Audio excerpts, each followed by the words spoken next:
আমি মেয়েদের উদ্দেশ্যে একটা কথাই বলবো, কখন একটা মেয়ে ধোঁকা খায় যখন সব থেকে বেশি তার প্রিয় মানুষটাকে কেয়ার করে and গুরুত্ব দেয় and অনেক ভালোবাসে,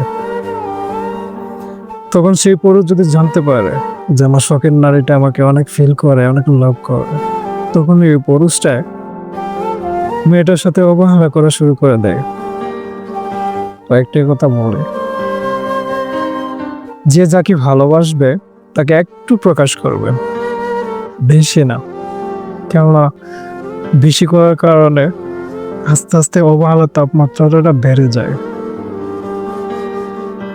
আর যখন একটা ছেলে একটা মেয়েকে অনেকটা ফিল করে, অনেকটা লাভ করে, তখন মেয়েটা কিন্তু ছেলেটাকে প্রশ্রয় দেয় না, তাকে উড়িয়ে দেওয়া হয়। কেননা হচ্ছে একটা মেয়ের প্রথম ভালোবাসাটা ভুল মানুষের সাথে হয়, আর ভুল মানুষের সাথে হওয়ার পরে দ্বিতীয় কোনো পুরুষকে প্রশ্রয় দেয় না, অ্যালাউ করে না। কিন্তু হ্যাঁ, মেয়েরা যদি এটা বুঝতে পারতো যে দ্বিতীয় লাভটা যদি অনেক সুন্দর হয়, এমনকি অনেক আগলিয়ে রাখে, ভালোবাসা দেয়, সন্দেহ করে, শাসন করে, এগুলো যদি মেয়েরা বুঝতো তাহলে দ্বিতীয় ভালোবাসার মধ্যে কষ্ট পেত না। আর প্রথম ভালোবাসা মেয়েদের হয়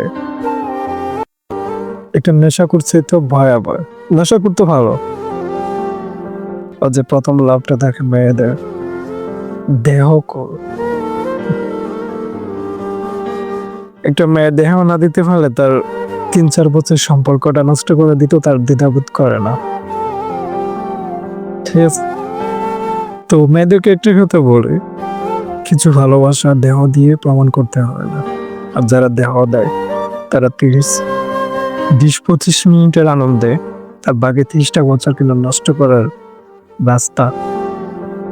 তো সবাইকে একটাই কথা বলি, দেহ দিয়ে প্রেম ভালোবাসা প্রমাণ করা যায় না।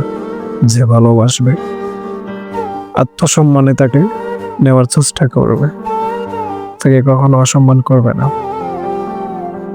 আর তো এতটুকুই আমার কথা।